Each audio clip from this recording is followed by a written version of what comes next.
So this is the last module on managing change. So in this section, what I want to do is really give you some guidance in terms of practical help in terms of how you manage change within your organizations.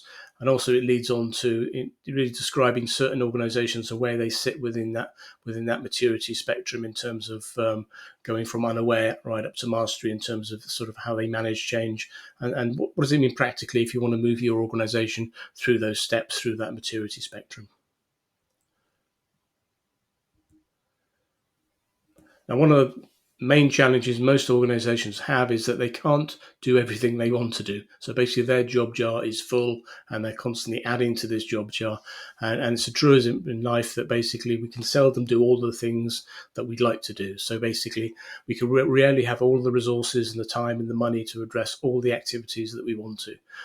And one of the challenges for many organizations is they simply haven't got the capacity to implement change and move the business forward in terms of moving it to a new position and actually maintenance the organization on a day-to-day basis in terms of keeping sort of the wheels turning within manufacturing or such like. And it's one of the biggest mistakes organizations make, and especially from leaders that think that they actually, because they want change to happen, it will miraculously happen and it will just occur. But actually, it's obviously competing with the same resources to keep the business running on a day-to-day basis. And that links to the second point is nothing is free and no change is free. It will always compete with some other activity and some other endeavor. So really the question is, what are you going to work on in terms of your focus and how are really going to pay for that in terms of either internal costs within the business or actually going outside to sort of fund and resource that. So if you look at even a very small change, even a sort of small document change, and you start to map out the things you need to do to actually go from the planning right through the implementation and then the ongoing cost to maintain that change, it all starts to add up quite significantly. So in the planning stage, there's obviously effort and resources to plan the activity. You may have to do a risk assessment. You may have to sort of do an assessment of how much resource you need. So there's a degree in the planning stage. There's a degree of work to be done in terms of working out exactly what you're going to do. And when you move on to the implementation stage and actually start making some changes, there's obviously effort required to change documents, create training material, train individuals. There may be validation activities you need to execute, regulatory submissions, which obviously don't write themselves. Somebody's got to go and write them. And there may be equipment or software updates. So in the implementation stage, even though it may look like a small change to a document, it may have a cascade effect in terms of the amount of effort and resource you need to actually make that implementation happen. And even if when you get through the implementation stage, the show isn't over, there's an ongoing cost often with maintaining that change in terms of, the impact of that new process and procedure. If you change a process and procedure and add extra resource into the business, that continues year on year going forward. Any new equipment obviously will require to be maintained and serviced, etc. So that's an ongoing effort required. You may be required to retrain individuals going forward, and any data or document requirement or documents you set up will have some ongoing cost in terms of their maintenance. So when you start to map out even quite small changes, they do roll up into quite a significant body of activity in terms of making that happen and also maintaining that change. And this is very often forgotten in terms of our excitement to make change happen and move forward. We don't very often break down all of the activities within the change plan into resource effort in terms of working out exactly how much effort it's going to take in terms of making that change happen. And even a very small activity like a validation exercise does require somebody to go away and actually write the validation plan and protocol and reports and get all the data together and execute the validation. So even, a single line on a plan saying, validation actually does expand into quite a lot of work in terms of making that happen. And obviously that resource again has to compete with other resources within your business.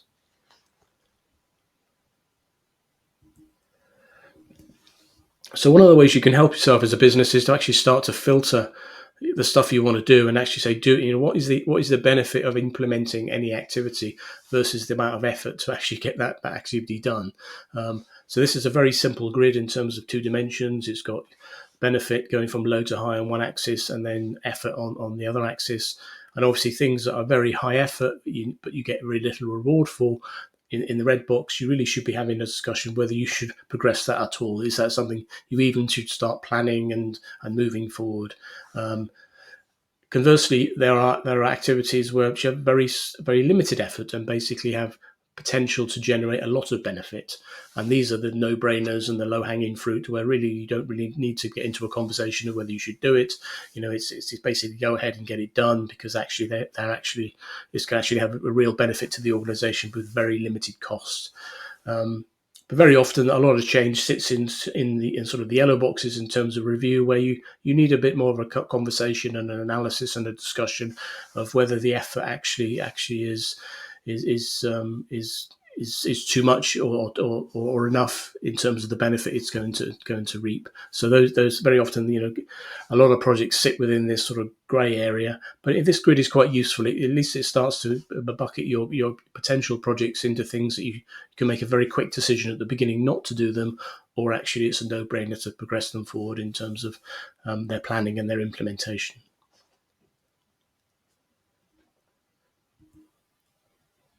So to expand on this grid a bit more in terms of what do we mean by benefit, high and low, on the left-hand side of this table, I've got the benefit and the efforts. And benefit really is back to the 3 customers of the quality system in terms of your compliance position, in terms of your business health, the financials, in terms of the customer experience. Any change you make in the organization in terms of the quality system really should be ticking the boxes for those customer needs and those customer attributes that the customers feel is valuable. So ideally, any change you make will tick all 3 boxes, but very often it will only tick 1 or 2. But really, any change you make, you should be looking at through the eyes of those 3 customers to ask yourself, really, is it actually something I need to do?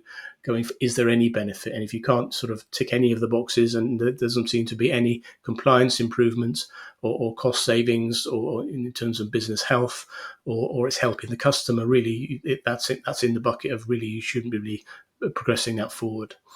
And then below that is sort of efforts, and we talk about effort in terms of resources, and very often that's people, equipment, costs, time. So basically, there's sort of standard sort of attributes of effort. And in terms of breaking them down in terms of low and high, so in the top right, you've got some low examples of benefits. So they will be minor improvements in regulatory compliance, minor cost savings, minor improvements in customer satisfaction.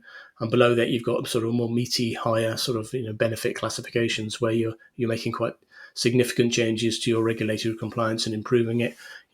You're saving more substantial amounts of money and having an efficiency gain, or you're really improving customer satisfaction or reducing complaints.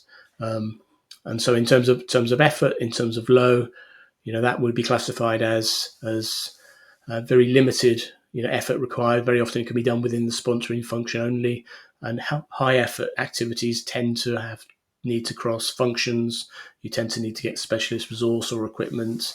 You're then very often talking about validation or regulatory submissions. So then the effort costs do sort of to add up. So basically, this table sort of expands on the grid previously, but really it's quite useful for an organization if they've got any change activities going through to actually put them through this filter to start to have a discussion of which quadrant does it fit in terms of the risk grid. In terms of the benefit versus cost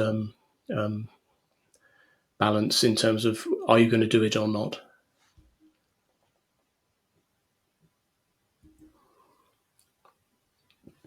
Now, the use of this grid has quite a number of benefits in that it does allow direct comparison between activities in a more objective manner. And we've all been in meetings where the squeaky wheel gets the oil. So basically, the person that really is passionate about a change generally gets very often a lot of support because they can drive that sort of initiative through. But really, this allows a bit more objective assessment of change. You can compare 2 changes against each other and actually start having a discussion of, well, actually, how do they compare in terms of their queue within the sort of the change pipeline. It also offers activities, any activities that are no-brainer benefits. You can really give a nod in terms of they should just go ahead immediately, and you don't really have to have any further discussion about mapping it out and planning and deciding that.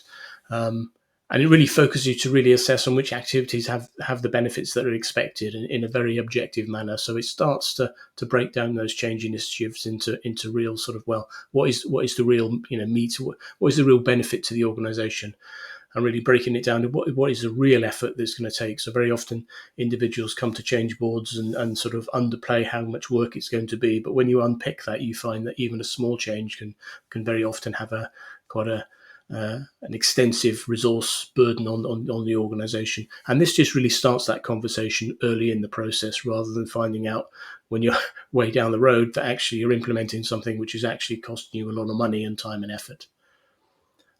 And it also allows you to start to put projects in a degree of pecking order in terms of things you want to do now. They're no-brainers, things that you're never going to do because they don't make any sense, versus what's the pipeline between, in terms of what's the next thing you're going to do. And you can start to queue up projects in terms of your delivery. And it's back to the discussion around, you won't have the resources and effort available to do all of the things you want all of the time. So basically, this is discussion around how you prioritize which things you're going to do and how you phase them within the organization, such that you can have this change roadmap that's actually going to be easy to handle in terms of the amount of resource your organization's got. And the next couple of slides talk about risk management in terms of the risks when you make a change. And this we talk about in depth in the next module in terms of risk management. But really, risk management and change management are very closely linked in terms of when you make any change to an organization or a process or a system, you will incur some degree of risk, which you would need to assess. And we'll talk in the next couple of slides. There are a couple of tools that will really help you in terms of managing risk. One is the risk register, and one is what we call the pre-mortem exercise. So I'll elaborate on these in the following slides. Now, Murphy's Law said if something can go wrong, it will. And generally, in any project, something will happen. Any change initiative, something will give you a curveball in terms of coming along and actually, interfering with your plan in terms of what you want to do and whether you're able to do it in the timescales you expected. So why do we use risk management during change management? Obviously, you need to understand project risk and understand what your risk tolerance is within, in terms of your understanding of the risks associated with any certain changes. It's good to talk about risk management doing a change initiative, because it does share ownership of risk with the team and also senior management, in terms of making them aware that there may be potential risks in terms of not only the benefits, but also there may be sort of the other side of the coin. There may be sort of things that may go wrong or detrimental impacts to the business. And it also, once you start talking about risk management, you can start discussing mitigation plans and negotiate resources as needed. So this conversation, the earlier you have it, the better, because obviously it's better to anticipate events changing, and they will, and put mitigations in place than just reacting to them. So this connection between risk management and change management is really quite important, in terms of when you're making a change, you need to start assessing the impact of the change in terms of things that could go wrong, and if it's a medical device, you need to be connecting with the overall risk management plan for the product, in terms of how you're going to impact the sort of the patient safety aspects of that product. So the first tool is what is known as a risk register. So basically, it's a table describing the potential things that could go wrong in the implementation of a change, how probable that is in terms of recurrence, how bad it is in terms of severity, and what are you going to do about it in terms of mitigations, in terms of preventing from that happening, and then an estimate of, if you did put these mitigations in place, how much you would reduce that risk level. So we'll come on to sort of similar tools within the risk management section, in terms of assessing risk and tools you can use to sort of mitigate risk. Another tool is what is known as a pre-mortem exercise. So basically, you ask the team members at the very beginning of the project to imagine that they are actually at the end of this change activity and it's all over. And actually, it's been a disaster. It's been a complete shambles. And ask them to brainstorm reasons why they felt it all wrong, went so badly wrong, at the very beginning. So even before you've even made any change or made any plan, get them to pretend that it's all over and it's going to be a complete disaster, and get them to think of ways of why they thought it was actually it went so bad. And this is quite a useful exercise. It starts to sensitize the team at the very beginning in terms of recognizing things that can go wrong. And it also sort of dampens very often some of the unbridled enthusiasm that individuals have at the beginning of a project. That can't possibly go wrong. Basically it's all going to be fine. But actually, once you start getting people to start think critically at the beginning of a project, you can actually get them to understand risk a bit better in terms of. So doing this at the very beginning of the project does help in terms of. Prevent them from sort of getting blinded in terms of their assessment of risk at the very beginning. So these two tools are quite useful, and they go hand in hand with change plans and the change sort of framework we've discussed in previous sessions in terms of not only making the change and reaping the benefits, but also actually understanding what's the impact of the business in terms of making that change.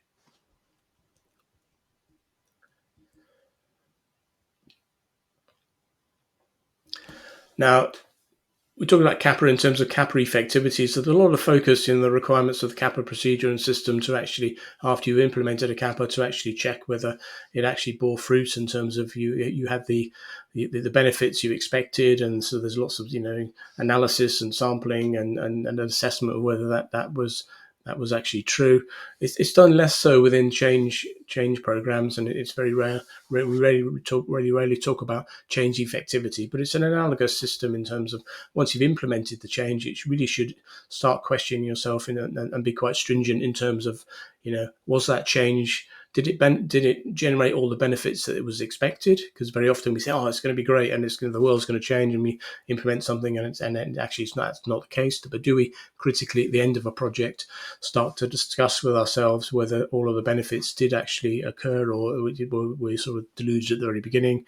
Conversely, with the resources that we used, did we underestimate or overestimate the resources and time that was needed? So, and the reason we do that is not to sort of as a blame game in terms of, to beat people up, but is really to how can we improve the change process next time in terms of better assessing, the resources you need, and also being more critical and getting a better estimate of the benefit of that change. Because again, it's about balancing the effort of making a change versus the benefits it will reap. So really, I would encourage you within your change programs to look at, implemented a concept such as change effectivity, so where you use the same sort of rigor that the CAPA procedures and the CAPA systems had for many years in terms of, checking whether it's been effective in terms of its ability to drive its outcomes. In the same way, does your change program and your change management system, drive the same outcomes you expect when you use that subsystem within the quality system.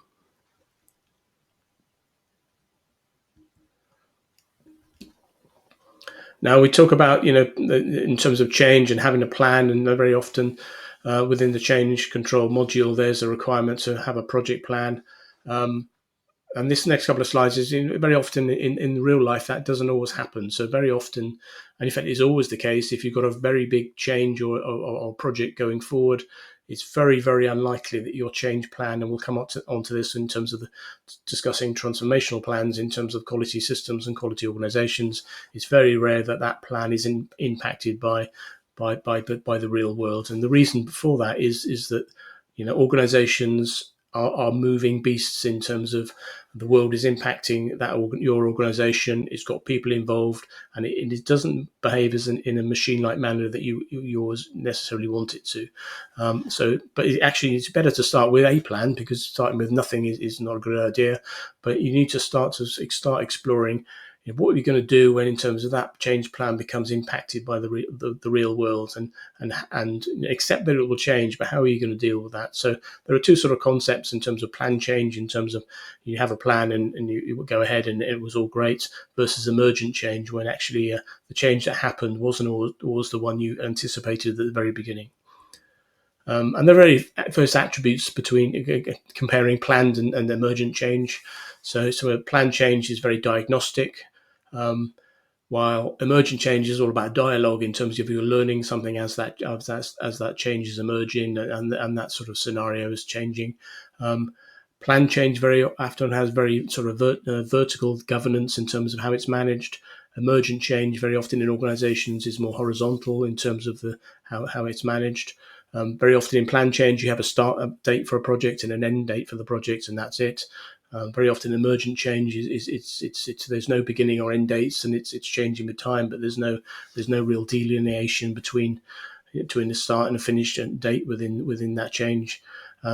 Obviously, the plan change is a very linear one. You very often have it month by month, but very often emergent change is non-linear. It will pause for periods, and then you'll have a very significant boost of a change or a burst of activity that generates change. So it's not necessarily linear. Plan change is all about controlling uncertainty. So we're basically, the risk management tools I described previously are all about trying to understand what potentially could go wrong. Emergent change is very much often centered around how can you embrace uncertainty? How can this new change help you? So you're not just saying it's a bad thing that your change plan has been blown slightly off course, but how can you exploit that in terms of that uncertainty? So plan change very often is a very sort of top-down leadership style, and very often emergent change comes from very more sort of a leadership style that's spread across the organization, sort of distributed sort of attributes. And then very often plan change is learning through very, very numeric data in terms of progress, but very often emergent change is happening through basically narration and people talking and dialogue. So really, very often these are the two extremes of plan change versus emergent change, and very often you can start with a planned initiative and it sort of merges into something else, or you could start in something that's very fluid and actually find you know exactly what you want to do and it's locked down. But really the take home message for here is that expect your plans to change as you try to implement change within organizations, because it's history should have told you that any plan very rarely is executed without any sort of modification. So and that certainly goes when we come on to the transformational maps in a later session, in terms of you may have a 1, 2, 3 year, 4, 5-year plan for your quality organization and your QMS, but actually the real world is very quickly going to start impacting itself on your organization, and it's not going to blow you adrift, but you're going to need to sort of recenter it at times and make adjustments, and this isn't a sign of weakness or you've got it wrong. This is just the real world and the world we live in.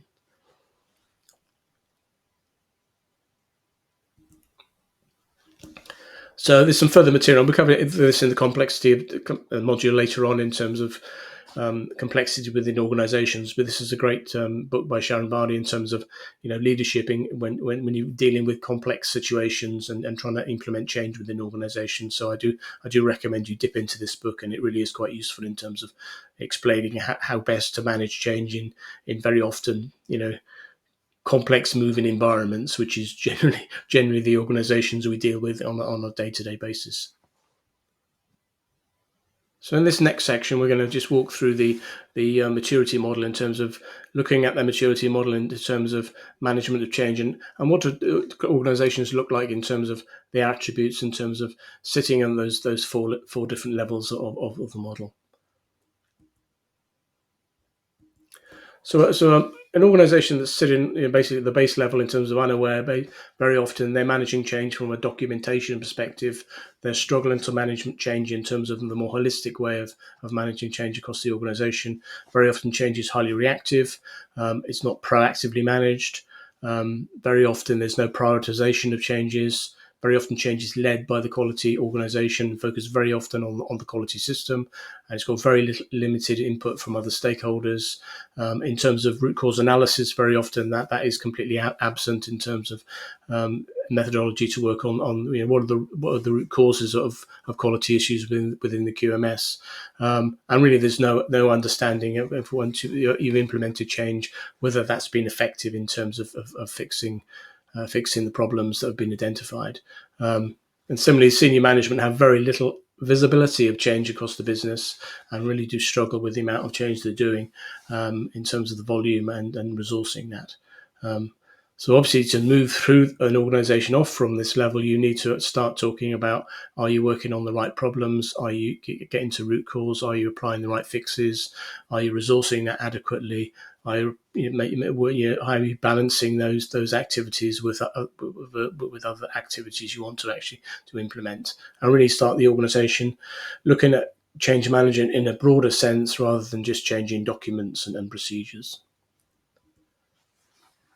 So again, to move from unaware to aware, what you really need to do is look at change more broadly. In terms of the drivers of change, make sure that those three drivers of change are sort of balanced within your change management system. You're not just focusing on compliance changes or cost saving changes, and really managing change rather than just controlling it in terms of the implementation. And also start to formalize how quality data is actually translated into quality objectives, and basically making sure that the QSMR is beginning to get its arms around that quality data to make sort of reasoned judgments about where the QMS and where the quality organization needs to go forward. And it's beginning to start to build not so much a roadmap yet, but basically an awareness of where the gaps are as you move into that next level. So the next level aware is slightly better. An organization at this level is still struggling to manage change, but it's beginning to be aware of the issues that need addressing, and we're starting to build a process of how they can effectively manage change. They're beginning to understand, what the areas that they need to sort of focus on, and understand that they need to broaden the change management process. Though that may not necessarily have sort of translated into full quality planning and the translation of quality data into quality objectives. But an organisation at this level is beginning to understand the need to do so. And senior management are beginning to get some sort of visibility of the changes underway and the need to sort of have a pipeline of change rather than everybody gets their opportunity to make change, and maybe some of those changes aren't benefiting the organisation at all. Change in an organisation in this bucket really is still more or less changes is managed by the quality organisation, but it's beginning to be aware that it needs to involve other functions, and it's beginning to understand that it needs more sort of structure in terms of how it gets to root causes and to determine what are the appropriate fixes for the defects within the quality system. It's still very reactive. But there's an understanding that actually the organisation needs to be more proactive to move forward. There's beginning to be awareness of some of the methodology of how to sort of to manage change and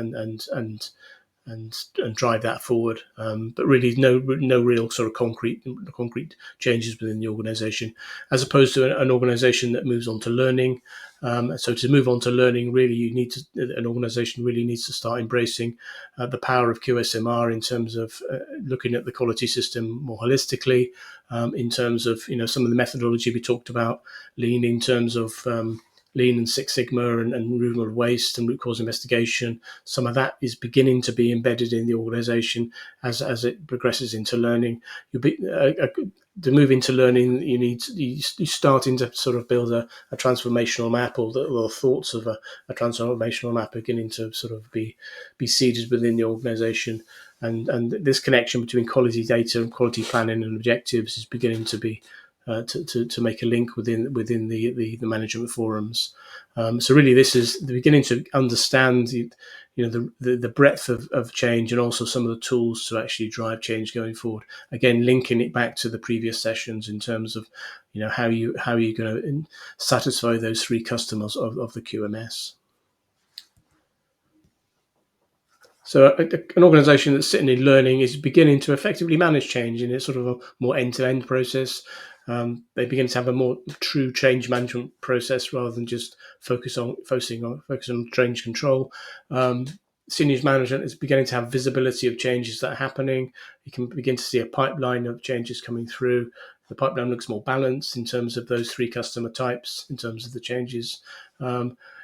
Very often, change is still led by the quality organisation, but it begins to be a more collaborative process in terms of interacting with other stakeholders, and the organisation is using sort of standard methodology to actually improve problems and identify the appropriate fixes, and it's becoming more proactive in nature in terms of managing change. And really to move on to the next level really is you need to start embedding that within the organization in terms of those sort of that methodology and that skill set across the whole of the organization, and also down through the organization in terms of change management.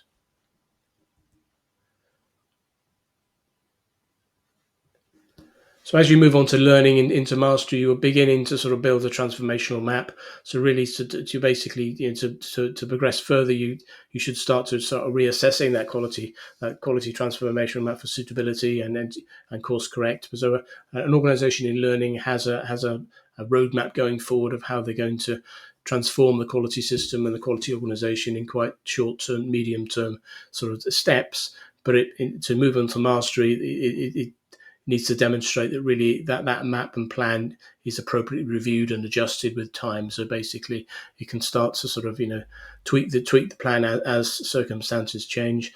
And an organisation in mastery is very good at sort of balancing all the competing things that happen on a day-to-day basis in terms of the organisation having to react with sort of the general excitement of manufacturing and production, but also trying to move the organisation to the next base in terms of its maturity.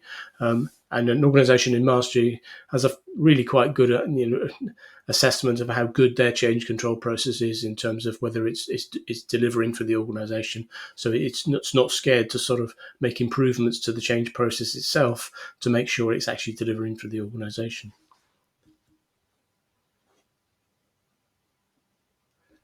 Now, an organisation at mastery really changes a fundamental attribute, which is embedded in all of the functions across the organisation. It's able to manage change very effectively from an end-to-end process. It's basically from the planning right through to the implementation and also the maintenance. There's a really good understanding of the resource loading, and there's a clear connection between change management and the other subsystems within the quality system in terms of risk management, CAPA, and training. Senior management are really good at knowing what's coming down the change pipeline and actually able to actually pause the pipeline when it's needed to and move in a different direction in a very agile way. Again, the change management process continually being improved to question whether it's delivering to the organisation, and there's this continual reassessment of the transformational map as the organisation progresses in terms of, is that map appropriate? Does it need tweaking? Does it need more resources? Are there projects that are coming along that actually need to replace other projects? How is technology impacting that? So these are the conversations we'll sort of explore more in terms of the module on the TMAP. And really, change is not just a quality organisation sort of endeavour. It's actually a collaborative process, and really the quality system itself is seen as a mutual process across all the functions in terms of delivering customer value. And basically, to an extent that change within the QMS may not be led by a quality individual. It may be led by an individual from another function.